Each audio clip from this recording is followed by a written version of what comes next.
What is up, everybody? It's your boy Cody with Blood Money MMA Bets, and I am back with another full card breakdown. Man, I'm so happy to be back.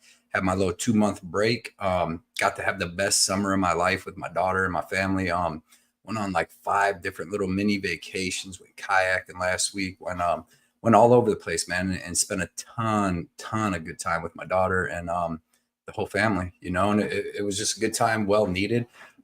Took that time, to make some little improvements in my game. I'm going back to some of the basics that I had when I first started.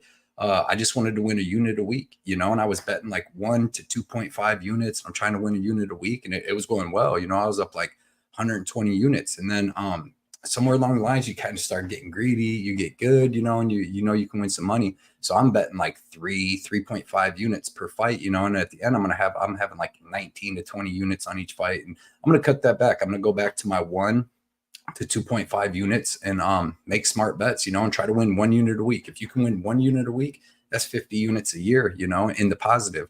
So that's what I'm aiming at. I'm not going to try to win 12, 15, 20 units each week no more. I'm going to go back to the basics, make some good bets, and just do that. I'm also only going to be betting at the casino. Got away from that towards the end. That was my biggest thing that I ever talked about early in my videos, was never bet on your phone, because then you're going to make bets quick. You don't think about them as much. And I would be doing tape study.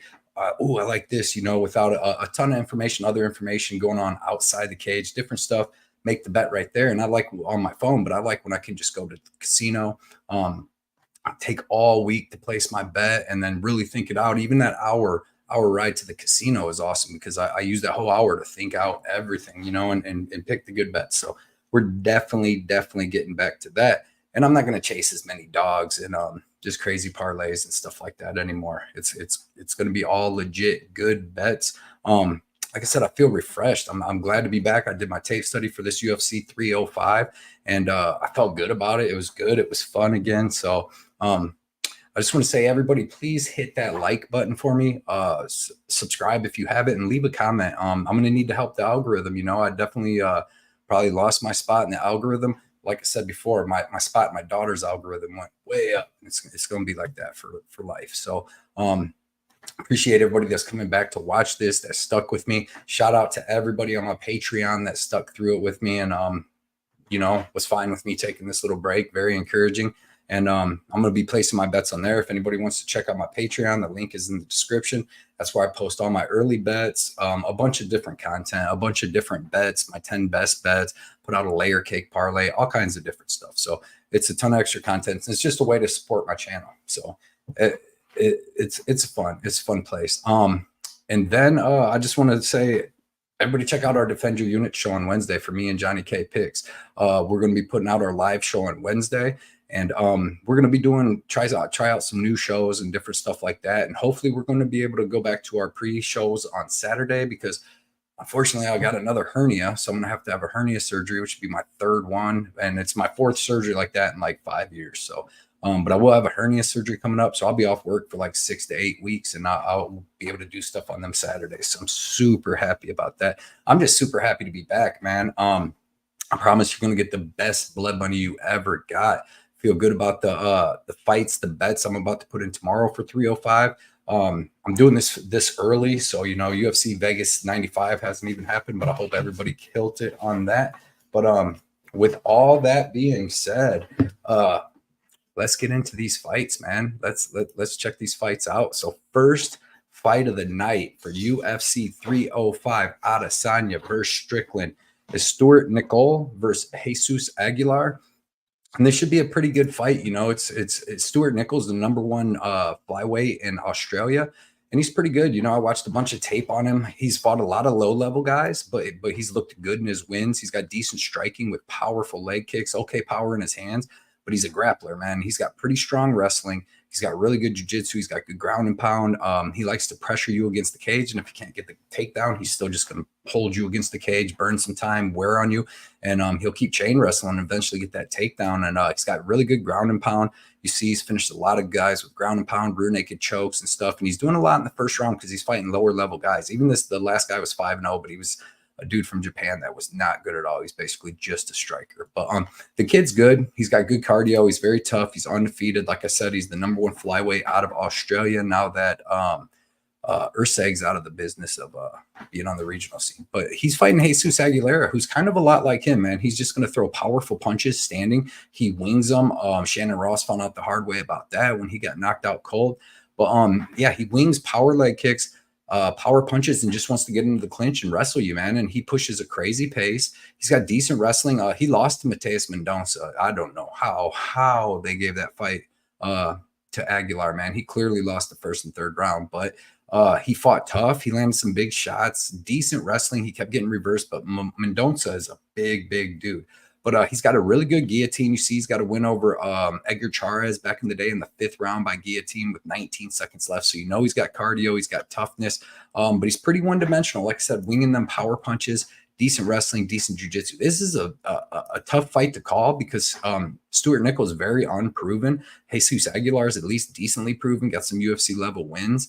But I think that Nicoll's going to be able to control the wrestling in this fight and be on top for most of the fight. I think he can stay safe from the guillotine and land some ground and pound. And I'm going to take Nicoll. I won't be betting him, but I'm going to take him in a very close fight. I don't think he finishes Aguilar. Aguilar is not as bad as the competition that Nicoll's been fighting. But give me Stewart Nicoll. I'll take him by decision.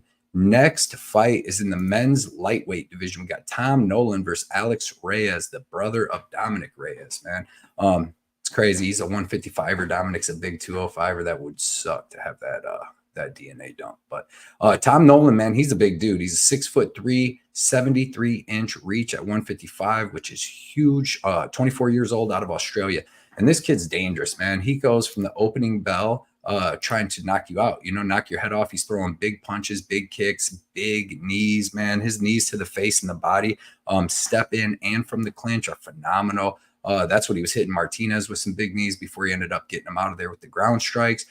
Nicholas Mota, man, he checked him a little bit, show Tom Nolan that you cannot come out with your guard down and just throw crazy punches in the UFC because people will counter you and put you to sleep. So I think he learned a lot from that fight.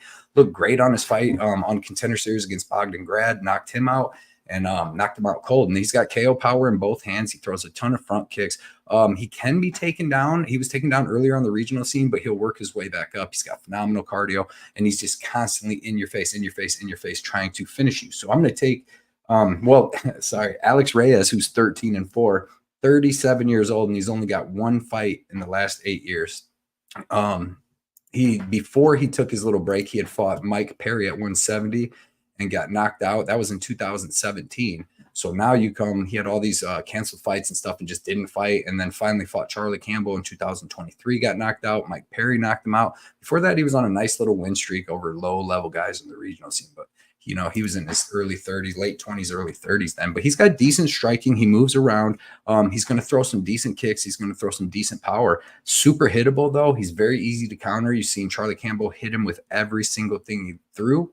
He's got 3 TKO losses, which, ain't going to be good against Tom Nolan. But he's got 11 first-round finishes himself, so he's dangerous too. And we've seen Tom Nolan. He got finished one time by Mota in the first round, and then he also got finished in the third round in an amateur fight. So Tom Nolan's not the most durable guy. He actually got dropped against Victor Martinez, too, in that fight before he finished Martinez. But I am still taking Tom Nolan here. Alex Reyes, like I said, 37, one fight in 8 years, basically, and did not look good in that fight. Just got whooped. So he could land a big shot, but I'm taking Tom Nolan to take him out. I think Nolan maybe even can mix in some grappling. He might not have to, but if he wanted to, he could. Give me Tom Nolan and give me Tom Nolan by knockout. Next fight is in the men's 155-pound division. We got Song Kenan versus Ricky Glenn. The return to Ricky Glenn, and Song Kenan is dropping down to 155 for this fight.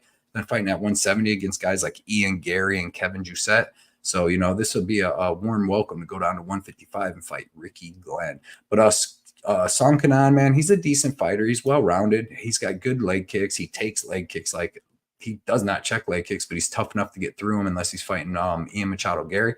But he's got good boxing, man. You've seen against Rolando Bedoya, who's going to be a guy kind of like Ricky Glenn, where they're going to be throwing a ton of volume at you, coming at you. And he knows how to dodge that and counter that, hit some big leg kicks himself, and he just threw more power than Rolando Bedoya. When Bedoya was trying to just overwhelm him, he was just hitting him with big counter shots in that second and third and got the clear victory, dropped Bedoya a couple times.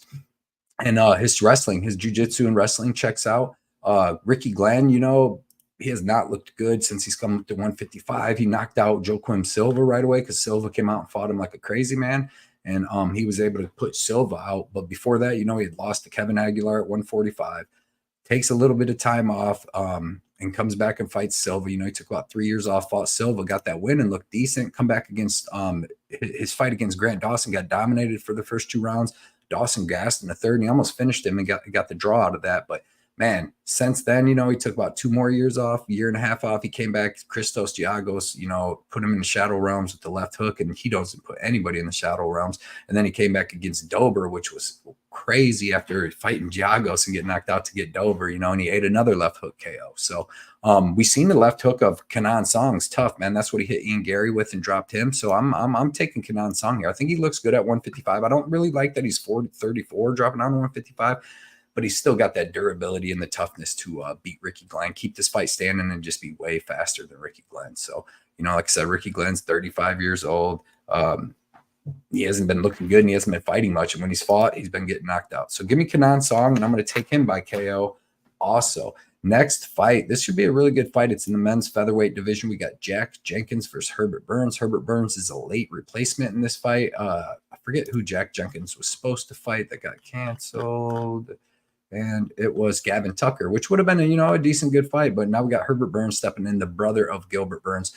Jack Jenkins, man, 12-3, 31 years old, 5'7" with a 68-inch reach. And he's a tough dude. His last fight was throwing power leg kicks, hitting Chepe Mariscal with everything but the kitchen sink in that first round and a little bit of the second. And then Chepe hit him with a judo toss. And then Jack Jenkins went to post out, and he hurt his elbow. He dislocated his elbow. So he had to tap out to that. But he was looking good before that. But in his fights before that, he had a really good fight with Jamal Emmers. I kind of thought he lost that fight, but it was back and forth. He threw his good leg kicks. Emmers has really good wrestling, so he was able to take him down and get a little bit of control. But in most fights, Jack Jenkins has really good wrestling and jiu-jitsu. And I'll tell you what he has is powerful leg kicks, man. He's ended a couple guys with leg kicks. He's broke like 3 bones in guys' legs on the regional scene with leg kicks, and they're powerful, man. If you've seen what he was hitting Chepe Mariscal with, who Chepe Mariscal is a tough junkyard dog, he's going to go through him. And Jamal Emmers used a lot of good movement, and he's going to go through him. But man, his leg kicks are so powerful, and he's got pretty good boxing. He's got really good cardio, and he's really tough. Herbert Burns, he's got good jiu-jitsu, okay wrestling. He's a big guy. He's going to be 2 inches taller here, and he's going to have 6 inches of reach. And he's got decent wrestling and world-class jiu-jitsu. So make no mistake, if he can somehow get this to the ground, Jack Jenkins slips, makes a mistake, or he's able to just wrestle him to the ground, his jiu-jitsu is definitely going to be a level above Jack Jenkins. But yeah, I don't know if he's going to be able to do that. On short notice, no heart. I think that Jack Jenkins hits him with about 3 solid leg kicks within the first minute and a half. And Herbert starts limping, man. And from there, I think Jack Jenkins starts beating him up. I think that takes away a lot of his wrestling with the Jenkins leg kicks by hurting Herbert Burns' leg. That's going to take away his wrestling. And we know Herbert Burns, man, he's not really willing to take a ton of punishment. So I think he's finished in his last 3 losses, right? Daniel Pineda, Bill Algio, and Arce all finished him, and it was basically just from damage, man. As soon as he can't get it, it's all in the second round. So he comes out in the first round, he goes hard, he tries to get you out of there. As you see, all his wins before that are all in the first round. I don't know how the hell he beat Nate Landwehr, dude. That is still mind-blowing. He hit him with that knee and knocked him out. That happens 1 out of 100 times. The other 99, Nate Landwehr does what Nate Landwehr does and just runs the train right through him. So but Julio Arce, who's not a finisher of anybody, was able to finish him. I'm taking Jack Jenkins here, man. I think that he tears him up with them leg kicks, and Herbert Burns ain't even able to shoot in or do any of that. And then he goes upstairs, and I think he probably ends, actually, Herbert Burns with leg kicks here. So he's got to be careful, though, man, because Herbert Burns is always dangerous on the ground in that first round. So you got to stay on your P's and Q's, and he'll get that win. He'll get the finish. Next fight is in the women's flyweight division. We have Casey O'Neill versus Luana Santos. Casey O'Neill is 9-2, 26 years old, 5'6" with a 69-inch reach. Luana Santos is 8-1, 24 years old, 5'6" with a 67-inch reach. Luana Santos is on short notice here too. Casey O'Neill was supposed to fight somebody I can't remember, and she fell out. Oh, look, just for the fun of it. Teresa Blida, and she fell out. So now we got Luana Santos, who just fought a couple weeks ago, but man, she looked freaking good, putting Maria Agapova out of there in under 3 minutes. So that was a good look for her. Casey O'Neill, she's good. She's tough. She was 9-0. She's on a 2-fight losing streak. She beat that was very close with Roxanne Modafferi. Straight striking match where they both landed over 100 significant strikes, but some thought Modafferi won. So Casey O'Neill could be on a 4-fight losing streak. After that fight, being undefeated, she blew out her ACL, had ACL surgery, came back against Jennifer Maia and got beat. She didn't look bad. She couldn't take Maia down. In Maia's movement, she just kept countering because O'Neill's very aggressive. So she's coming in throwing a lot of punches and in combo. And Jennifer Maia does what she does, where she just bounced around, countered her, and was able to stop the takedowns. And O'Neill still looked pretty good in that third round. Was landing some decent shots, but Maia clearly won it. And then against Lipsky, man, Lipsky just put a beating on O'Neill, beat the crap out of her standing, and then on the ground, beat the crap out of her on the ground after dropping her, and then armbarred her. So that was nasty. But she does have good cardio, good toughness. She throws a ton of volume. Her boxing's pretty good with some pop. She's tough. She's going to take a shot and keep coming forward with forward pressure and aggression the whole fight. She's got good lead leg kicks, and she's got a good lead head kick that she throws that's pretty fast. But her wrestling is just okay, and her BJJ is okay, man. And she has no striking defense. She doesn't move her head, and she hasn't looked good since the ACL tear, in my opinion. Luana Santos, I am very high on this girl, man. She is 8-1. She's very well rounded. She's got good striking. She doesn't throw her punches like technical and straight right down the pipe. They're kind of looping, but they come with power and out of nowhere, man. She hurt Agapova before she took her down. She hurt Juliana Miller and finished her. If you go watch a regional scene fight, she had some good wins, some crazy judo submissions. The leg Americana, all these leg Americanas are jiu-jitsu or judo submissions she was hitting on girls because she's got a judo black belt. She started doing judo when she was 8 years old. And like I said, she's got that effective striking where she's able to hurt girls and then land a takedown. Great cardio. You've seen her come in on short notice, up a weight class against Stephanie Egger, and was able to win the striking and the grappling in that fight. And against another judoka with some jiu-jitsu that was a lot bigger than her. But she's good, man. She's got good cardio, really, really good cardio. She's got good grappling. She's got good cage clinch, good knees, good striking. I think that she's going to win this fight. I think that if it just stayed striking for all 3 rounds, it would be very close, and Casey O'Neill would have a chance to win that. But I think Santos is going to smash her up against the cage. I think she's going to land takedowns. She's got the cardio to go with Casey O'Neill. So give me Luana Santos. I'm going to say by decision, but we've seen Casey O'Neill just get finished on the ground. So if Santos can get on the ground and take her back like she did Agapova and other girls, because Santos is a finisher. She got 8 wins and 5 of them are finishes. That's a good record for a girl. And she's got these rear naked chokes and guillotines, all different kinds of stuff. And you've seen against Juliana Miller, she can throw some heat, but I don't think she stops Casey O'Neill that way. Give me Luana Santos. Give me her by decision. Next fight's going to be a pretty good fight in the men's featherweight division. We got Josh Culibao versus Ricardo Ramos. Culibao is 11-3-1, 30 years old, 5'10", with a 73-inch reach. Ricardo Ramos is 16-6. 29 years old, 5'9", with the 72-inch reach. So you'll see Culibao is going to be 1 inch taller with 1 inch reach. I feel like it's going to look like more of that. Culibao's like weird, tall, skinny, man. I feel like he's just taller and bigger than that.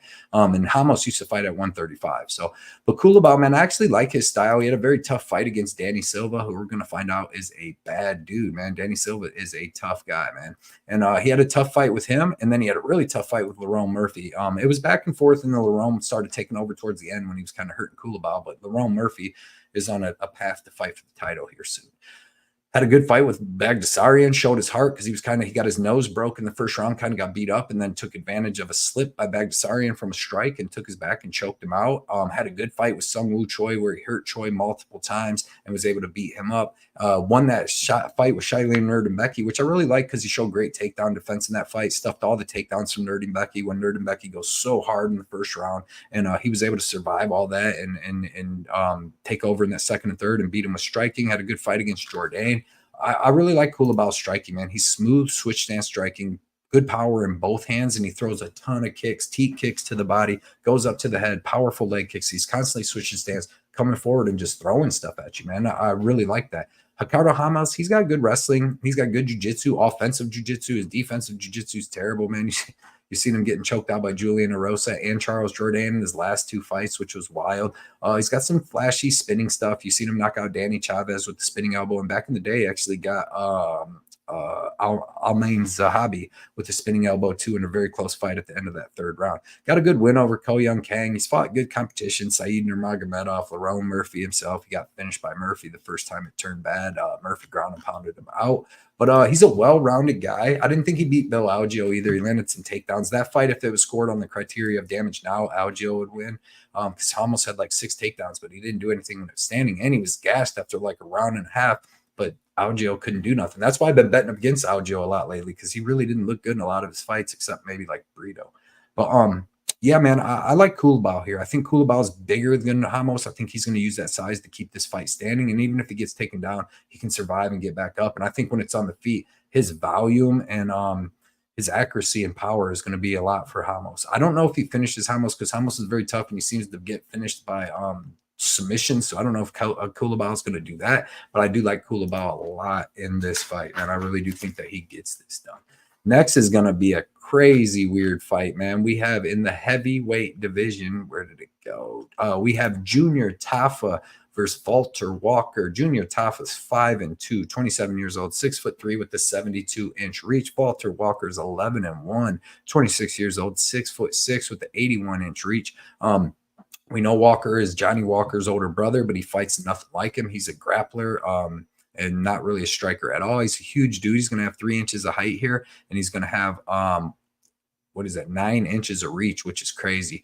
But this is going to be a grappler versus striker match, man. As classic as they come. Junior Tafa's got a lot of kickboxing experience, comes from a fighting family with Justin Tafa, trains under Mark Hunt and them. So dude's a bad mofo, man. 27 years old. Big dude, super fast for a heavyweight. That's what I like about Tafa. He's got super fast striking. He's got powerful leg kicks. He's got good boxing, and he throws fast hands. He's not as powerful with the boxing as Justin Tafa, but he's good, man. He's tough with it, and he's faster, in my opinion. He's got his takedown defense was okay against Muhammad Usman. Like he was pretty good at stopping the takedowns early on. When he got a little tired, he got taken down later in the second round, but he was able to stop the takedowns till later in the second round. The thing that I didn't like is so he's got good takedown defense from the get-go, but when he gets taken down, his get-up game is non-existent. He gets tired and his get-up game is just non-existent, man. He doesn't even try. He just lays there and tries to not get finished. Valter Walker, I didn't like his striking. I mean, he was scared to strike with Bresky most of that fight. And Lucas Bresky, as we know, is not dangerous. He's not good. He's not anything. And he lost to Bresky because he just came out and panic wrestled from the opening bell, and gassed himself out a little bit. And Bresky was able I will say this, though. Bresky's got decent jiu-jitsu where he's got pretty good get-up game. We've seen it where he made Carl Williams and a bunch of other people work really hard. But Valter Walker, if you watch his regional scene stuff, man, he doesn't look good on the regional scene either. Even against Alex Nicholson, who's an old UFC vet, that fight went back and forth. And Nicholson's an ex-freaking light heavyweight, and that fight just went back and forth, man, and was just so sloppy until Nicholson ended up just retired in the 4th round. But they both were dead tired. It was so sloppy. The rest of the people that he's fought, most of them, he was able to just take down and hold down easy, even these other guys on the regional scene in Russia there. So I just, I wish he had a little bit more striking like his brother. Like if this is on the feet for any amount of time when it's on its feet, Junior Tafa is going to light up Valter Walker. Like Valter Walker doesn't have good striking and he's going to be way too slow. And he's not, Junior Tafa is just levels above it. But then when it's on the ground, unlike Bresky, I don't think that Junior Tafa can get back up if Valter Walker gets him down. And the problem is, I do think Valter Walker is going to be able to get him down. He does have pretty good timing on a blast double and stuff like that. And I think he has better wrestling than even Muhammad Usman. He's just a bigger dude, and he sticks to that game plan too, where Usman, was striking a bunch and then he would shoot the takedowns. Or just really hold him up against the cage. Valter Walker actually gets down, shoots blast doubles and stuff like that. So I'm going to take Valter Walker in this fight. I really want to see Junior Tafa win, but like watching the tape, it just shows me I don't think Junior Tafa is going to be able to get up from Valter Walker like Bresky was. So give me Valter Walker, man, by decision, because you've seen Tafa survive with Muhammad Usman. So he's a survivor on the ground. And Valter Walker actually has a bunch of decision wins. Before he finished Nicholson and them guys, he had 4 decision wins in a row. So I like the overs, and I like Valter Walker. If you like Junior Tafa, you can play the unders in that and Junior Tafa by knockout, because I do think he finishes him if he wins. He's not going to win like minutes in the fight. You know what I mean? So If you're going to play Tafa, you might as well play him by KO. Next fight is a great fight in the men's welterweight division. We got Jingliang versus Carlos Prates. Jingliang is 19-8, 36 years old.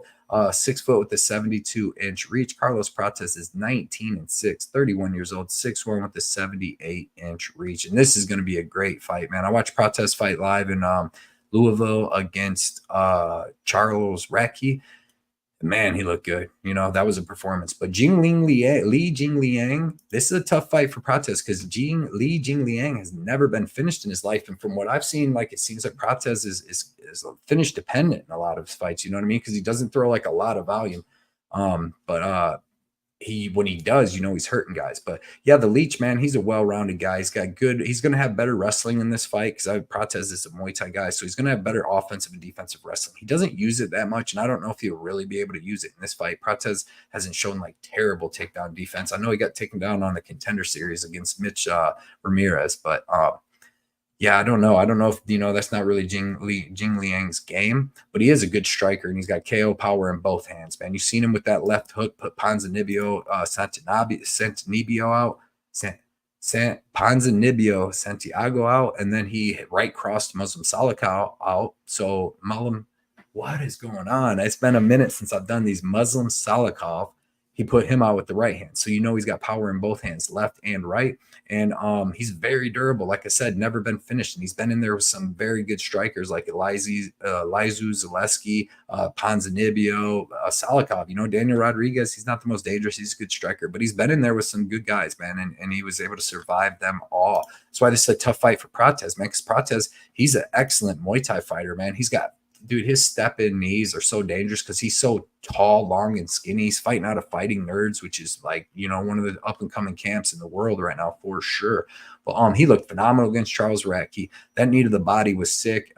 This put him down. You know, he was just done. Then against Trevin Giles, you know, this is like where you watch these fights and it's like, what are we getting? Because against Trevin Giles was beating him, man. If you look at the stats, right before he knocks Trevin Giles out, Trevin Giles is up like 35 significant strikes on him. You know, Prates, his eyes messed up and all that, and then he hits him with the straight left down the pipe. And what scares me in this fight is, like, if he's down, you know, to Jingliang, is he going to be able to hit him with the knockout shot? Because Jingliang's never been knocked out, but he is 36 years old, and he hasn't fought in a little over 2 years. Jingliang has, you know, I thought he won that fight with Daniel Rodriguez, but you know, if you're losing to Daniel Rodriguez in a striking match, and you should have won, but it's even close, I have a feeling that Prates is going to get the win here. So this is, dude, I wouldn't bet Prates, though. He's been knocked out 3 times, so if anybody's going to get knocked out, it's probably going to be Prates. You know what I mean?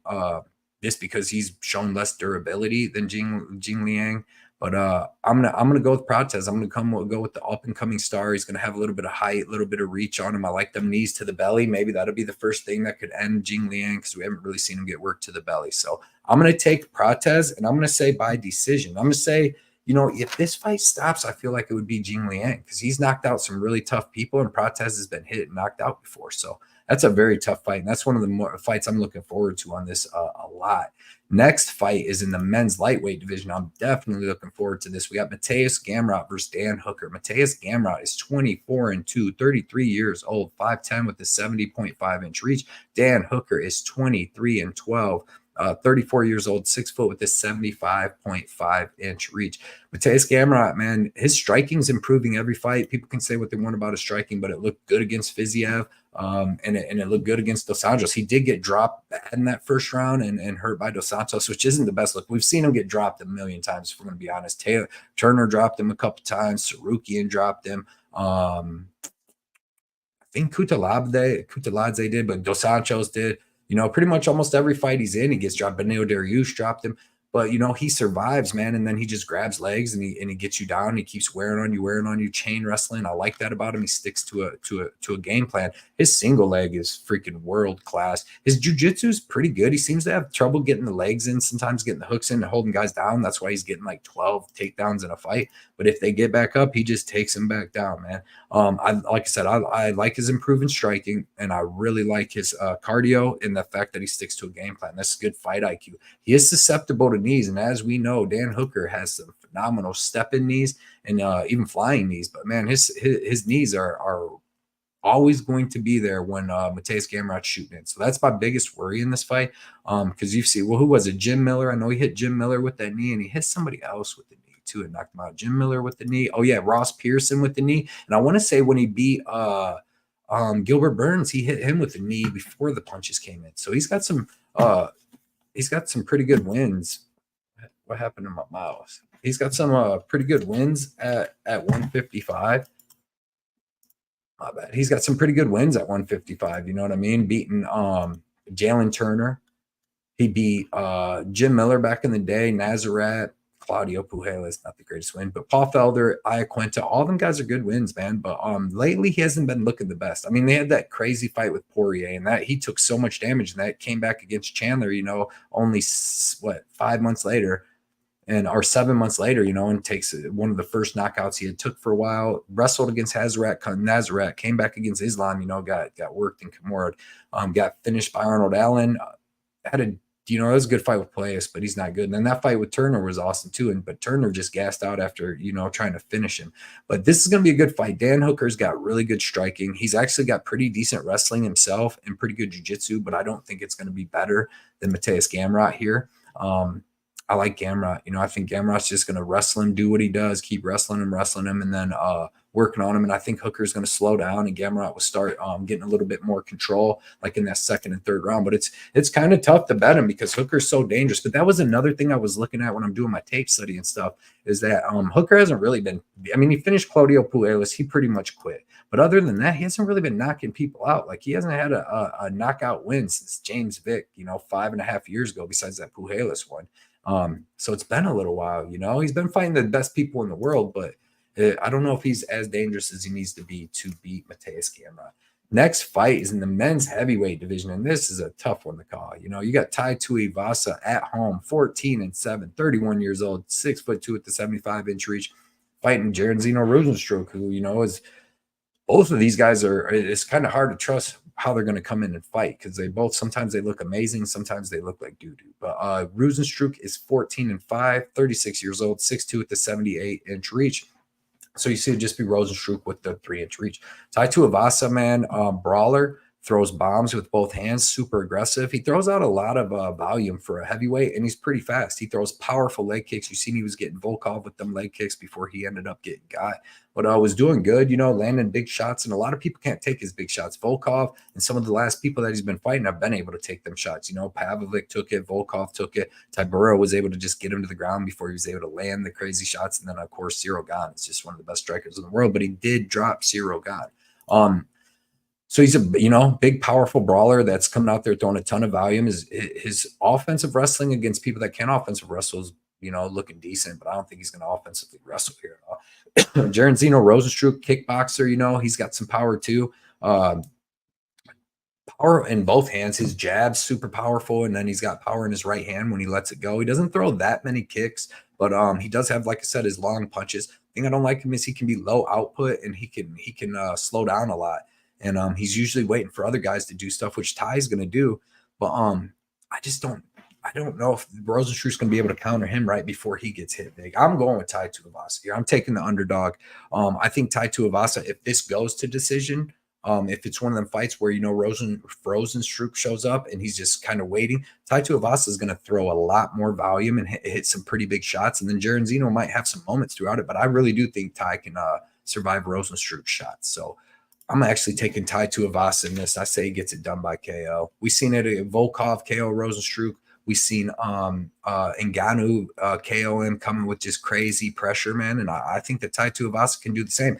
Now, do we know which Tai Tuivasa we're going to get? Is he in shape? Is he, like, you know, really coming to fight? Because I think he's on a 4-fight losing streak, all finishes. So, you know, he might not even be training that much anymore. He might just be in Australia. They're like, we're coming there. You want to get on the card? He's a big dude that knows he's got power for the first round. So I hope it ain't nothing like that. But give me Tai Tuivasa as the underdog. Next fight is the co-main event. This is going to be a good one, man. We got Kai Kara France versus Steve Erceg. Kai Kara France is 24-11, 31 years old. Yeah, he's only 31. You heard that. 5'4" with a 69-inch reach. Steve Erceg, Astro Boy, is 12-2, 29 years old, 5'8" with a 68.5-inch reach. So it's weird. You'll see Erceg will have 4 inches of height, but Kai Kara-France actually has a half an inch of reach. He's short with them long arms. I like Kai Kara-France a lot as a fighter, man. This kid's tough as hell. He's a junkyard dog for a little dude. He throws he waiting to counter guys. He uses excellent movement and super fast speed to land his counter shots. And then he's got excellent leg kicks. Like he was winning against Brandon Moreno before he got that liver kick, man, and got finished. And he was hurting Moreno's legs bad, and he had Moreno's face busted up. Got that win over Askarov in Columbus. I was there for that fight. I didn't think he won, but the crowd was so behind him because everybody was hating on Russians then. So he got that win. I actually think Askarov would be the champion in the UFC if he was in there right now.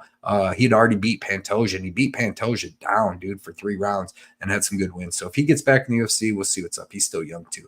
But yeah, man, Kai Kara-France is very good. I thought he beat Amir Albazi. He was beating Moreno. He could be on a really good win streak over some really top guys. He's got phenomenal striking coming out of City Kickboxing. Like I said, excellent movement, excellent speed, and his grappling is really good. Like, I don't think Steve Erceg is going to be able to take Kai Kara-France down and hold him down whatsoever. Erceg had problems with Costa, Dvorak, all them guys taking him down. You've seen Pantoja just take him down. Erceg's like a gold medalist national Australian wrestler, but that's still, not like D1. Like, we've seen Pantoja just take him down and a bunch in that fight. But yeah, let's get to Erceg, who's a beast too, man. This kid, like I said, he's got some wrestling experience in Australia. He's got some pretty good jiu-jitsu, and his striking's come along. It's so crazy. When I did research on him when he fought Dvorak the first time, I put that he had terrible striking and needed to get the fight to the ground because he was getting like pieced up by like Paul Loga and stuff in the first round too. He's hitting them with shots and taking them down and triangling them and stuff. It was crazy. Then he comes to the UFC and just looks phenomenal against David Dvorak. Hits him with that head kick in the second, hurts him. He's a big underdog in that. Looked good against Costa. That was a good back and forth fight, but we're going to find out too that Alejandro Costa is very, very good. Knocked out Matt Schnell, and that's when we knew his striking was legit. And then against Pantoja, had him scrambling and shooting at all times. So he's got really good striking. His straight right down the pipe is freaking fast and on point, man. He's hitting Dvorak with that. He's got a good left hook too, man. And he's got good wrestling and jiu-jitsu. This is going to be a great fight, man. This is going to be a great fight. 3 rounds. I'm taking Kai Kara-France here. I don't know why Steve Erceg's minus like 230, right? I know Kai Kara-France is coming off an injury, but he just fought, he fought what? When did he fight Albazi? In 2020. So it's been about a year, about 13 months. But he's only 31 years old, and I really do think that this style favors him because he loves guys coming forward and throwing shots, and then he counters them. And Steve Erceg is nothing but a forward pressure fighter. He doesn't take a step back. He just comes forward. He's throwing stuff. He's going to eat what you take. But like a lot of the guys like Pantoja and Matt Schnell and even Costa, they don't move. They're kind of just standing there boxing with him, Kai Kara-France is going to be moving, hitting him with pot shots, hitting him with leg kicks. I think he keeps his fight standing. I think Kai Kara-France gets the win. It's going to be very close. I don't think Erceg finishes him, and I don't think he gets a grappling. So I think it's going to be a very close striking match. And I think also with Steve Erceg, we've seen him get hurt against Alejandro Costa. I've seen him get hurt, and on the region I've seen a couple times, man. And I think that who else? Dvorak hurt him too. Dvorak hurt him a little bit in the first round, not dropped him, but just wobbled him. Costa hurt him in their fight, and I think that Kai Kara-France could throw some big shots. We've seen him knock out some good people and hit Askarov hard. His grappling improved. You've seen Askarov wasn't taking him down and controlling him too much. He kept getting up, and he would take like the back standing. But give me Kai Kara-France, man. I got to take Kai Kara-France. Last fight, man, at UFC 305, which is going to be freaking phenomenal, is Dricus du Plessis versus the return of Israel Adesanya, man, for the 185-pound championship. Dricus du Plessis is 21-2, 30 years old, 6'1" with a 76-inch reach. Israel Adesanya is 24-3. 35 years old, 6'4" with the 80-inch reach. So you see Adesanya is going to have 3 inches of height and 4 inches of reach here. Dricus du Plessis, DDP, the champ, man. What can you say about this dude other than he's a beast? He's a junkyard dog, all-action fighter. He's coming forward from the opening second of every fight, hitting you with both arms and legs from both stances, and then mixing in grappling, man, and hitting you with big elbows. I've seen in his fight versus Sean Strickland. Strickland came out, won that first round using a stiff jab. And then the second round, Dricus, he just towards the end of the second round, he just realized he's going to have to take these jabs, take these shots, and get in and just start throwing haymakers and overwhelming Strickland. And he did that, and it was a very close fight. It was a very close fight. It could have went either way. I kind of think that Strickland could have won, but it just really depends on that second round for me. And it was very close because Strickland kind of won the first part and Dricus won the second part. And then Dricus won like the third and the fourth, in my opinion, and then Sean won the fifth. But super tough. And then you see against Whitaker where he actually melted Whitaker. He was getting taking some jabs and some decent shots for about the first 3 minutes of that fight. But the same thing, man, he just pressures you, switching stances, hitting you with shots, and then he just starts overwhelming you, man. He was backing Whitaker up, and then Whitaker had to take a shot, took him down, and then DDP got right back up. And that's the thing, too. DDP's freaking huge, dude. He's a big, thick-ass freaking middleweight. Even against Strickland, he had 4 takedowns against Sean Strickland, which is freaking crazy because Strickland, has good takedown defense. He's a big, thick dude. Nobody usually takes him down. And he was able to take him down 4 times. Didn't get too much control, but it was the fact. And then Robert Whitaker, he judo tossed him in the first round, landed some good damage at the end of the first round. That's kind of what folded Whitaker. But just a beast, man. Even against Brunson, where he's getting taken down, he fights himself back up and he wears on guys as they're trying to finish him because he's coming at you at 100 miles per hour, never stopping that. You got to try to finish him. He's not just going to stay at range with you. So when they're trying to finish him and they're taking damage, he wears on these dudes and then just folds them, man. Most people he's folding. Brad Tavares made it to decision with him, but man, his face by the end of that was freaking just beat up, dude. So was Sean Strickland, bleeding everywhere, man.